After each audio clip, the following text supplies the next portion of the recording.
Uşak Opel'den merhaba arkadaşlar. Sonunda diyebileceğim yeni Opel Corsa. Yani makyajlı modelimiz artık bayilere gelmeye başladı. Yanında bulduğum aracım ise Ultimate Donanım 1.2 130 beygir 8 ileri tam otomatik şanzımanları. Bugün bayilere gittiğiniz zaman test aracı olaraktan kullanabilecek olduğunuz aynı zamanda LED Matrix versiyonlu bir versiyonun yanındayım. Yeni Corsa'dan biraz bahsetmek gerekirse 40 yıldır hayatımızda olan bir modelimiz arkadaşlar. Ve aynı zamanda dünyada da toplamda 15 milyon adet satışta bulunmuş bir modelin yanındayım. Yani yeni bir model değil, 40 yıldır hayatımızda var arkadaşlar ki artık bütün nesillerde Opel Corsa'yı tanıyor da diyebilirim. Biraz dış tasarımdan bahsedeyim sizlere. Yeni Opel Corsa ile neler değişti derseniz de sürücü odaklı dijital kokpit tasarımı geldi arkadaşlar, artık yeni bir ekranlar geldi. Bu ekranları aslında biz yeni Astra'mızda da görmüştük. Yeni Opel Corsa'yı da artık bu ekranları tanımladılar ki 10 inç ekran gerçekten de yeni Opel Corsa ile çok güzel durmuş. Siyah cam çerçevelerine geçilmiş. Yani artık kromlar hayatımızdan tek tek çıkıyor. Arka tarafta yine imza niteliğinde kanat tasarımlı LED stoplar bulunuyor. Keskin Opel logosu, ikonik Opel vizör tasarımı, iki farklı ızgara tasarımı ve geri görüş kamerası da artık arkadaşlar yeni Corsa ile birlikte 180 derecelik panoramik dijital geri görüş kamerası bulunuyor. Aynı zamanda koltuk ısıtma ve direksiyon ısıtmalarda yeni Corsa'mız ile birlikte hayatımıza giren yeni özellikler. Evet, bugün arkadaşlar yanımda bir tane misafirimiz var. Kızım Lina. O da sağ olsun bana pazar günündeyiz. Pazar günü eşlik etti. Beraber video çekelim dedim. Biraz utangaçtır, kendisi hafiften de kaçıyor. Biz yeni Opel Corsa'mızdan devam edelim. Yeni Opel Corsa'larda arkadaşlar Opel'de görmüş olduğumuz buradaki vizör tasarım dediğimizi artık bütün modellerimizde göreceğiz. Crossland'ımızda, Mokka'mızda, Astra versiyonumuzda, yeni Grandland makyajlı modelimizde ve yakın zamanda da eminim artık Opel'de kombosundan tutun da hepsinde imza niteliğinde bu vizör tasarımı göreceğiz. Aynı zamanda Opel'in pusula tasarım demiş olduğu ortadan gelen çizgimiz ve buradaki pusula tasarımında yine bütün modellerimizde göreceğiz. Evet, yeni Opel makyajlı modeliyle birlikte gördüğümüz gibi ön tarafta çok şık olmakla beraber vizör tasarım var ve artık Opel'de logolarını gördüğümüz üzere siyah, artık logoyu çevirmeye başladılar. Bütünlüğü bozmaması adına da çok güzel bir logomuz var orada. Buradaki ızgara tasarımı gerçekten uzaktan baktığınız zaman şık olmuş. Nacizane ben beğendim. Siz de beğendiyseniz de yorumlara bekliyorum arkadaşlar. Ön taraftan baktığım zaman ön park sensörlerini görüyorum ama yeni Opel Corsa'da herkesin çok merak ettiği, diğer versiyonlarımızda kullananların aşık olduğu ve neden Opel Corsa'da yok dedikleri yeni LED Matrix farlar var arkadaşlar. Ultimate donanımla birlikte opsiyonel olarak alabildiğimiz LED Matrix'ler var. Yani LED Matrix'ler dediğimiz arkadaşlar 8 farklı aydınlatma modları var. Ama ben bu farı biraz daha şöyle anlatmaya çalışıyorum sizlere. Gece sadece uzunla giden ve karşı tarafın gözünü almayan bir far sistemi var aracımızda. Tamamıyla perdeleme sistemiyle birlikte karşıdan gelen aracı sadece aracı kapatacak şekilde sadece orayı perdeliyor. Diğer yerler yine uzunla gidiyor. İnanılmaz güvenlik önlemini sağlayan, güvenliği sağlayan ve görüş açısını mükemmel bir şekilde arttıran çok güzel bir LED Matrix var. Diğer YouTube kanallarından da izleyin arkadaşlar. Far için araba mı alırım derseniz evet arkadaşlar, LED Matrix için ben kesinlikle araba alır mıyım? Alırım. Ki öyle de yaptım. Astra'nın orta paketi vardı. Sırf far için üst pakete geçtim. Matrix far olsun diye. Stoplarımız zaten LED Matrix'leri anlat bitiremem ki yakında Atakan Bey'le de bir gece sürüşü yapmayı planlıyoruz. LED Matrix'i biraz da biz anlatmak istiyoruz. Sence nasıl kızım? Beğendin mi Corsa'mızı? Teşekkür ederim. O da çok beğendi zaten, kırmızı hastası biraz da. Ön taraftan bahsedebileceklerim bu kadar arkadaşlar. Yani ön park sensörlerimiz, LED Matrix farlarımız var. Ön cama doğru geldiğimiz zaman ise yine Opel'lerden başlangıç versiyon, otomatik versiyonlardan tanımış olduğumuz önünüze yaya çıktığı zaman acil fren destek sistemi, araba aniden durduğu zaman yine otomatik frenleme ve farkında olmadan şeritten ayrıldığı zaman şerit koruma özelliğimizde yeni Opel Corsa'mızla beraber hayatımıza standart olarak giriyor. Yani başlangıç versiyonu aldığınız zaman da yaya frenleme, araç frenleme ve şerit koruma direkt araçlarda standart olarak geliyor. Far sensörü, yağmur sensörü, kendinden karın ışık dikiz aynası var. Ön camda ise baktığımız zaman orada 2 tane kamera görüyoruz. Üst taraftaki kameradan bu acil fren destek sistemlerini ve aynı zamanda şerit korumayı, aynı zamanda da trafik levha okuyucusu dediğimiz, yani trafik levhasında 70 yazıyorsa hız sabitleyiciyle gidiyorsanız tek bir tuşa basaraktan aracımız otomatikman o hıza kendisi düşebiliyor. Onu da tamamen ön camdaki kamera sisteminden yapıyor. Evet, ön taraftan bahsedebileceklerim bu kadar. İsterseniz şimdi aracın sol tarafından yine devam edelim. Bir önceki nesilde tanımış olduğumuz 17 elmas kesim alüminyum alışımlı jantlar yine karşılıyor bizi. Ultimate'lerde bu jant tasarım beğenilden kaynaklı büyük ihtimal. Yine jant tasarımı değiştirmemişler. Çok şık bir tasarım var. Yine aracın sol tarafından devam edelim. Siyah piyano bilek ayna kapaklarımız var. Aynalarda yine kör nokta uyarı sistemlerimiz. Yani arkadaşlar şöyle göstereyim. Siz direksiyondasınız. Benim taşıt olarak görün. Aynadan göremiyorsunuz. Ancak kör nokta uyarı sistemleri aynada bir aracın olduğunu sol tarafta size söylüyor veya sağ tarafta söylüyor. Bu sayede sola veya sağa geçişlerde herhangi bir şekilde kaza yapmanızı engellemiş oluyor. Ki şerit korumanız da devredeyse farkında olmadan şerit değiştirirseniz yine size direksiyon müdahale edecektir. Kör noktadaki araca çarpmamanız için müthiş bir özellik. Keşke hepsinin standart olsa diyebileceğim bir özellik. Arka camlarda karartılmış arka camlarımız geliyor. Siyah bir tavanımız var. Cam tavan var Ultimate donanımında ve aynı zamanda köpek balığı yüzgeci anten. Yani buna da biraz da seviyoruz. Köpek balığı yüzgeci anten gerçekten de araçlara da yakışıyor. Ve yeni Opel Corsa ile de köpek balığı yüzgeci antenimiz de yerini almış. Evet. Birine de bakmaya çalışıyor. Burada köpek balığı yüzgeci şeklinde bir Bir tane antenimiz var. Evet, aracın yine sol tarafındayız. Sol tarafında burada yakıt kapağımız bulunuyor. Tabii AdBlue herhangi bir elektrik veya bir şey olmadığı için burada direkt benzin girişini görüyoruz. Burayı kapattığım zaman arka taraftan istersen Atakan yine devam edelim.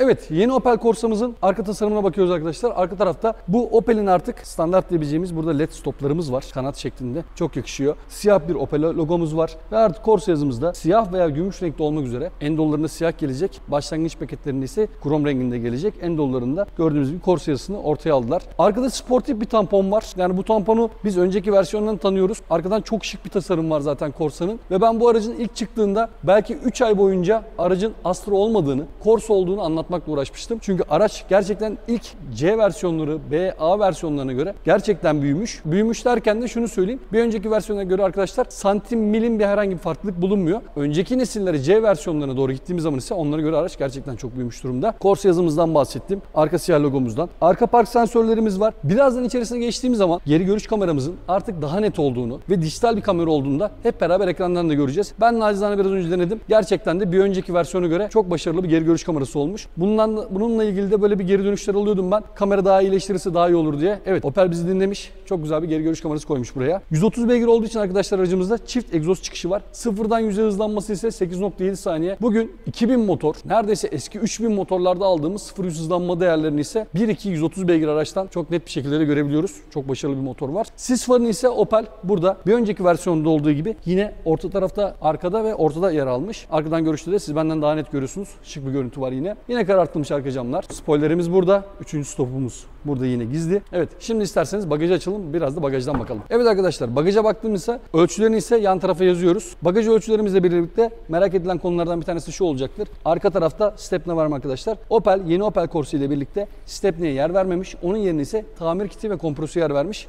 Bagajda bu şekilde. Arka tarafta yine çocuk koltuğu bağlantısı, tap tether bağlantılarını görüyoruz. Onlar da bu şekilde. Evet, bagajdan bahsedebileceklerim bu kadar. Şimdi isterseniz arka koltuklar ve diz mesafesinden bahsedelim.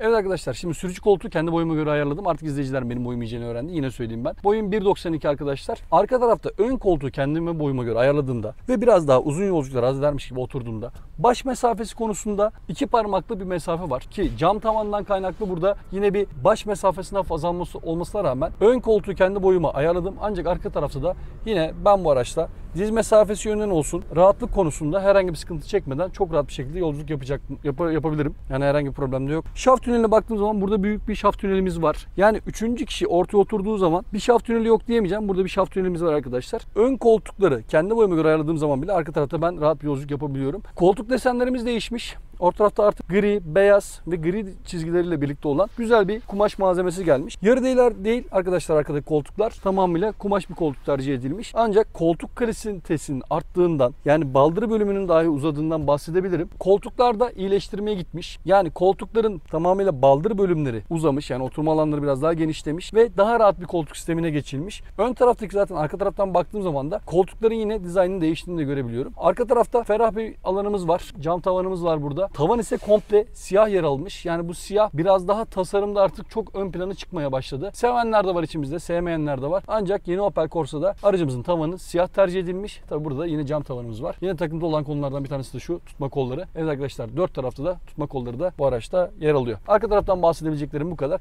İsterseniz sağ önden yine devam edelim. Evet, şimdi arkadaşlar sağ yolcu koltuğundayım. Burada yine tamamıyla kenarları gerçekten artık çıkıntılı olmuş. Tamamıyla böyle daha vücudu saran bir koltuk tasarımı gelmiş. Yine baldır destekleri uzamış. Yani yolculuklarda biraz daha rahat etmemizi Opel yeni koltuklarıyla beraber katkı sağlamış. Benim bu araçta en çok sevdiğim özelliklerden bir tanesi ise koltuğu ne kadar öne çekerseniz çekin, dizleriniz yine de torpidoya değmiyor. Çünkü torpidonun, şöyle ben biraz daha geri geleyim. Torpidoda inanılmaz bir genişlik var. Yani motora kadar giden burada bir torpido yer alıyor. Böyle ufak araçlarda ise bunlar çok önemli oluyor. Ve şöyle bir tane araçlarımız içerisinde aldığınız zaman USB göreceksiniz. Arabaların artık tanıtım kataloglarını buradan bakıyoruz. Fiziki olaraktan katalog neredeyse yok diyebilirim. Şunu isterseniz beraber açalım. Evet, içerisinden torpidodan şu şekilde yeni Opel Corsa'nın kısaca anlatımı diyor arkadaşlar. Yeni Opel Corsa kısaca. Aracın buradan tedarik tipleri, koltuk pozisyonları, park sensörlerinin nasıl çalıştığı, çocuk hava yastığının nasıl kapatılması gerektiğini ve böyle kısa kısa bilgilerin olduğu ve sizi çok yormayacak ve sadece bunu okuduğunuz zaman bile aracın çoğu özelliğini öğrenebileceğiniz çok güzel bir kitapçık koymuşlar. Evet, bunu da buraya yapalım. Ama genel bir detay isterseniz ise torpido dolabından USB'den bilgisayara takaraktan da genel bir şekilde inceleyebilirsiniz. Evet, şimdi artık sürüş tarafından devam edelim. Evet arkadaşlar, sol ön kapımızda 4 cam otomatiğimiz, elektrikli ısıtma aynaların kontrolünü yapabildiğimiz burada bir tuşumuz yer alıyor. Aynı zamanda yolda giderken aynaların sığmadığını fark ederseniz tek bir tuş ile aynalarımızı katlayabiliyorsunuz. Rahat bir geçiş sağlıyor, aynalarımızı korumuş oluyorsunuz ve yine tek bir tuş ile katlanabilir yan aynalarımızı da tekrardan açabilirsiniz. Aracımızın yine sol tarafında far sensörleri tuşumuz bulunuyor. Direksiyonda şurada ön taraftaki vizör tasarımı taben buraya şöyle bir tane tasarım yapmışlar ve buradaki Opel logosu da değişmiş diyebilirim. Evet, direksiyon deri kaplı bir direksiyon var. F1 şanzımanımız var. Artı ve eksi kulakçıklarımız. Sağ tarafımızda direksiyon üzerinden müzik kontrollerimiz. Sol tarafımızda ise hız sabitleyici, hız sınırlayıcı, direksiyon ısıtmamız. Aynı zamanda trafik levhasını okuduğu zaman o hızı düşmemizi sağlayan 2 defa bastığımız zaman memory tuşumuz da direksiyonumuzun sol tarafında yer alıyor. Yeni 7 inçlik bir tane dijital sürücü bilgi ekranımız var. Burada 7 farklı renge bürünebiliyor. Kırmızı, mavi, sarı, yeşil gibi renklerde sürücü bilgi ekranını değiştirebiliyorsunuz. Sinyal kolumuzun sol tarafından değiştirdiğimiz zaman artık şöyle güzellik var. Navigasyonu şöyle göstereyim ben. Burayı kapatalım. Navigasyonu komple bir şekilde, yani küçük bir şekilde değil, yine komple bir şekilde burada görebiliyoruz. 13'lik ekranda görebiliyoruz. Aynı zamanda sürücü bilgi ekranında da navigasyonu görebiliyoruz. Askeri dediğimiz zaman sadece hızın ve vitesin hangi kaçta olduğunu söyleyen sisteme geçiyoruz. Özel bir dediğimiz zaman dikkat seviyesi, özel 2 dediğimiz zaman anlık yakıt tüketim bilgileri, bilgisayarda yine anlık yakıt tüketim bilgileri ve kadranlar dediğimiz zaman bu şekilde görebiliyoruz. Sürüş dediğimiz zaman ise şerit korumanın devrede olup olmadığını bize daha çok gösteren burada bir ekranla karşımıza çıkıyor. Nasıl, beğendin mi Lina arabayı? Hı hı. Neyi çok hoşuna gitti senin? Rengi mi? Buradaki beyazlık mı? Ekranın büyük olması mı? Sence ne hoşuna gitti? Rengi. Evet, kızım rengini çok beğenmiş. Evet, burada 10 inçlik bir tane ekran yer alıyor. Önceki ekranımıza göre çok mu değişti? Kesinlikle çok değişmiş. 3 parmakla bastığınız zaman yine kısa yol menüleri geliyor. Burada kişiselleştirebiliyorsunuz. Mesela navigasyon, tarih, saat, klima, Hey Opel yani sesli asistan da yakında devreye girecek. O var. Klima, diğer bütün ayarlarımızı da yine buradan yapabiliyoruz. Ve Snapdragon işlemcili bir ekran var arkadaşlar burada. Çünkü kablosuz CarPlay ve aynı zamanda kablosuz Android Auto var. Yani telefonumuzu araca bağladığımız zaman navigasyon sistemini kendi aracın değil de kablosuz CarPlay, Android Auto özelliklerini kullanmak isterseniz hiç USB ile ulaşmadan direkt otomatikman ekranımıza yansıtıyor. Evet, orada bir tane köpek balığı işareti var. Onu gözünde çarptı değil mi? Evet arkadaşlar, Lina'nın gördüğü burada bir tane saklama gözümüz var. Orada Opel'in ilk zamanlardan beri saklamış olduğu C'lerde farklı yerlerde, D'lerde farklı yerlerde dedi. Bu aracımızda ise burada köpek balığı işareti var. Onu da bayiye gittiğiniz zaman da fark edersiniz. Evet, biz yine ekrandan devam edelim. Ekranımız arkadaşlar dokunmatik hassasiyeti çok güzel. Ve hızlı bir işletim sistemi olduğu için de herhangi bir şekilde herhangi bir menüye bastığınız zaman bir yavaşlık hissetmiyorsunuz. Çok hızlı bir şekilde geliyor. Araca bastığım zaman ise işlevler var. İşlevlerden yanındaki ünlem tuşuna basaraktan da ne işe yaradığını animasyonlu bir şekilde bize gösteriyor burada. Otomatik fren sistemi, kör nokta uyarı sistemini kapatıp açma, sürücü dikkat uyarısı gibi bütün ayarları da yine buradaki ekrandan yapabiliyoruz. Ekran müthiş olmuş. 13 çok yakışmış. Buradaki 7 inçlik ekran önceki biraz daha demode kalmıştı. Bu çok yakışmış, çok güzel olmuş. Evet, ekranlar bu şekilde. Ortadaki ekranımız altında ise dijital klimamız yer alıyor arkadaşlar. Dijital klima yine Opel burada mekanik tuşlara yer vermiş. Yani ekrandan illa uğraşmak zorunda değilsiniz.